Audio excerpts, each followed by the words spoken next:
तीसरी टॉप अर्थव्यवस्था बनेगा।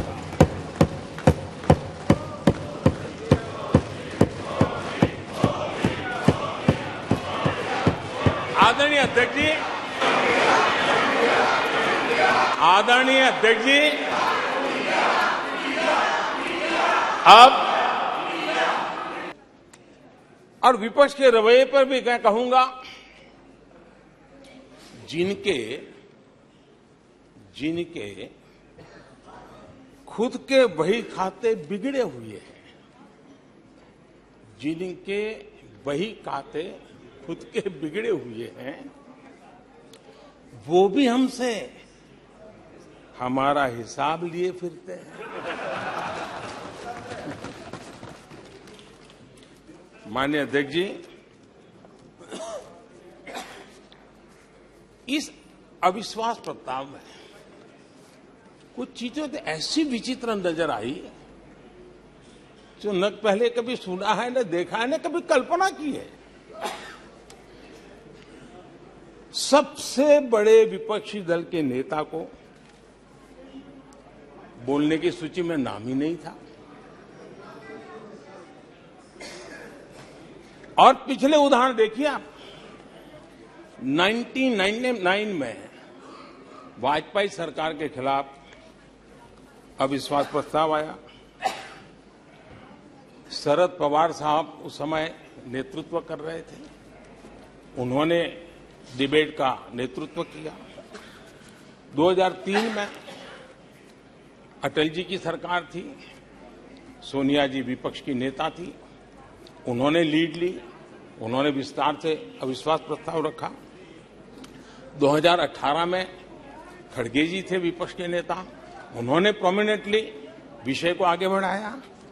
लेकिन इस बार अधीर बाबू को क्या हाल हो गया, उनकी पार्टी ने उन्हें बोलने का मौका नहीं दिया। ये तो कल अमित भाई ने बहुत जिम्मेवारी के साथ कहा कि भाई अच्छा नहीं लग रहा है, और आपकी उदारता थी कि उनका समय समाप्त हो गया था तो भी आपने उनको आज मौका दिया।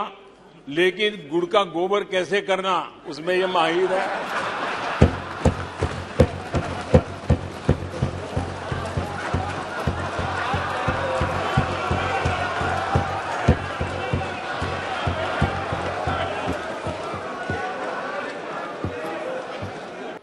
देश का जो जय जयकार हो रहा है, तो मैं आपका धन्यवाद करता हूं कि काले टीके के रूप में काले कपड़े में निकल के सदन में आकर के आपने इस मंगल को भी सुरक्षित करने का काम किया है। इसके लिए भी मैं आपका धन्यवाद करता हूं। और वैसे तो ये लोग मुझे दिन रात कोसते रहते हैं, उनकी ये फितरत है। और उनके लिए तो सबसे प्रिय नारा क्या है? मोदी तेरी कब्र खुदेगी। मोदी तेरी कब्र खुदेगी, मोदी तेरी कब्र खुदेगी, ये इनकी पसंदीदा नारा है। लेकिन मेरे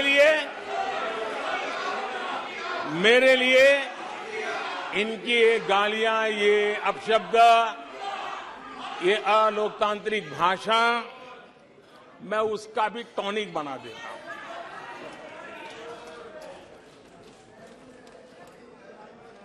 और ये ऐसा क्यों करते हैं और ये क्यों होता है, आज मैं सदन में कुछ सीक्रेट बताना चाहता हूं। मेरा पक्का विश्वास हो गया है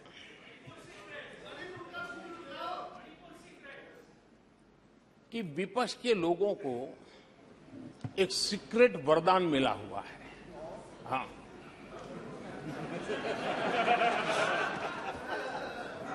सीक्रेट वरदान मिला हुआ है।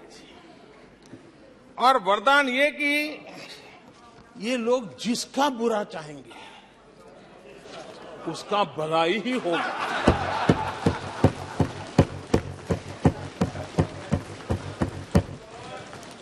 एक उदाहरण तो आप देखिए, मौजूद है। 20 साल हो गए, क्या कुछ नहीं हुआ, क्या कुछ नहीं किया गया, लेकिन भलाई होता गया। तो आपको बड़ा सीक्रेट वरदान है जी, और मैं 3 उदाहरण से ये सीक्रेट वरदान को सिद्ध कर सकता हूं जी। आपको ध्यान होगा कि इन लोगों ने कहा था बैंकिंग सेक्टर के लिए, बैंकिंग सेक्टर डूब जाएगा, बैंकिंग सेक्टर तबाह हो जाएगा, देश खत्म हो जाएगा, देश बर्बाद हो जाएगा, न जाने क्या क्या कहा था। और बड़े बड़े विद्वानों को विदेशों से ले आते थे, उनसे कहलवाते थे, ताकि उनकी बात कोई न माने तो शायद उनकी मान ले। हमारे बैंकों की सेहत को लेकर के भांति भांति की निराशा, अफवाह फैलाने का काम इन्होंने पुरजोश किया। और जब इन्होंने बुरा चाहा बैंकों का, तो हुआ क्या? हमारी public sector banks net profit 2 गुने से ज्यादा हो गया।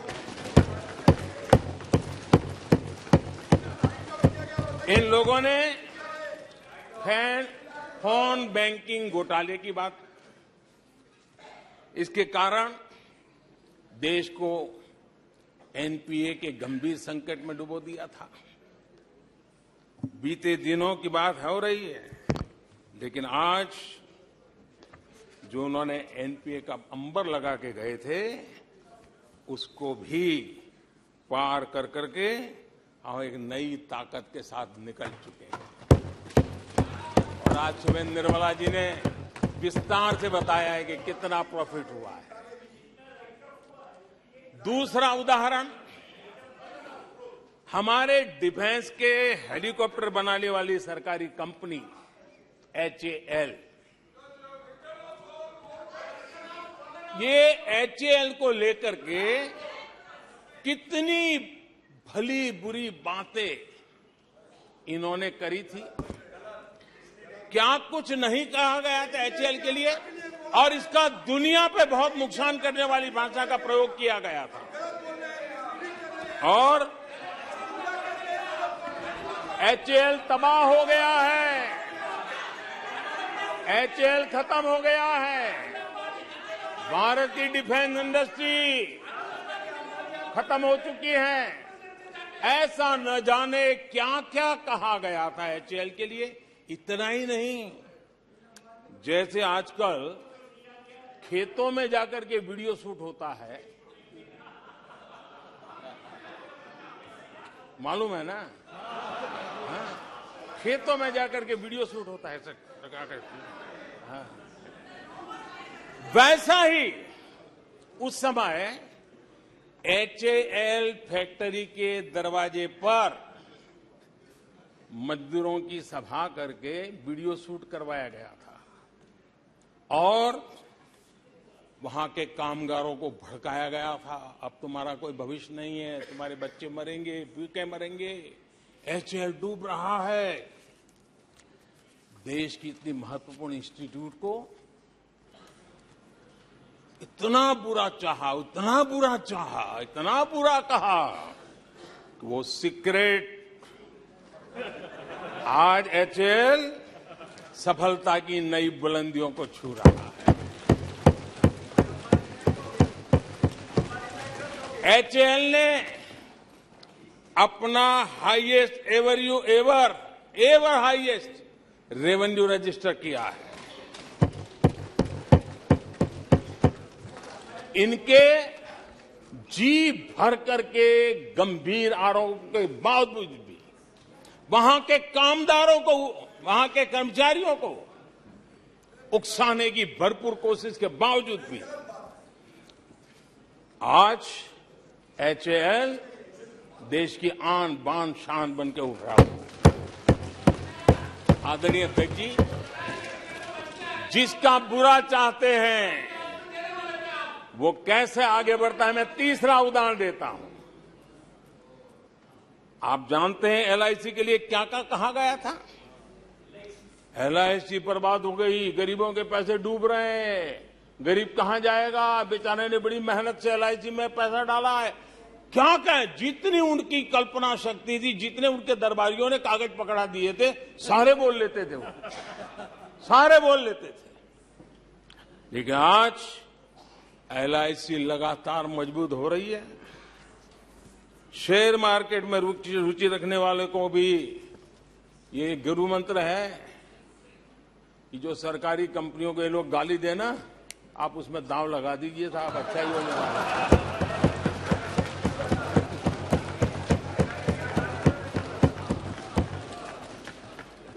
जब हम ये क्लेम करते हैं कि हम आने वाले 5 साल में, नए तीसरे टर्म में, हम देश की इकोनॉमी को तीसरे पर लाएंगे, तो एक जिम्मेवार विपक्ष क्या करता?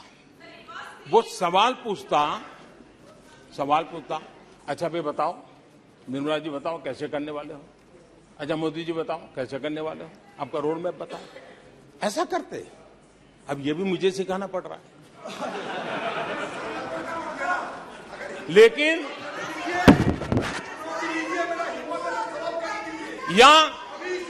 या वो कुछ सुझाव दे सकते थे, ये कुछ सुझाव दे सकते थे, या फिर कहते हम चुनाव में जनता के बीच जाकर के बताएंगे कि ये तीसरे की बात करते हैं, हम तो 1 नंबर पे लेके आएंगे, और ऐसे ऐसे लेके कुछ तो करते यार। आत्मचिंतन करने का मौका मिले और आत्मा बचाओ तो जरूर करिएगा। आदरणीय अध्यक्ष जी, नाम को लेकर उनका ये चश्मा आज का नहीं है। नाम को लेकर ये जो मोह है ना, वो उनका आज का नहीं है, ये दशकों पुराना चश्मा है। इन्हें लगता है कि नाम बदलकर देश पर राज कर लेंगे। गरीब को चारों तरफ उनका नाम तो नजर आता है, लेकिन उनका काम कहीं नजर नहीं आता है। अस्पतालों में नाम उनके हैं, इलाज नहीं है। शैक्षणिक संस्थाएं नाम लटक रहे हैं, सड़कों हो, पार्क हो, उनका नाम, गरीब कल्याण की योजनाओं पर उनका नाम, खेल पुरस्कारों पर उनका नाम, एयरपोर्ट पर उनका नाम, म्यूजियम पर उनका नाम। अपने नाम से योजनाएं चलाई और फिर उन योजनाओं में हजारों करोड़ के भ्रष्टाचार किए। समाज के अंतिम छोर पर खड़ा व्यक्ति काम होते देखना चाहता था, लेकिन उसे मिला क्या? सिर्फ परिवार का नाम। अध्यक्ष महोदय, कांग्रेस की पहचान से जुड़ी कोई चीज उनकी अपनी नहीं है, कोई चीज उनकी अपनी नहीं है। चुनाव चिन्ह से लेकर विचारों तक सब कुछ कांग्रेस अपना होने का दावा करती है, वो किसी और से लिया हुआ।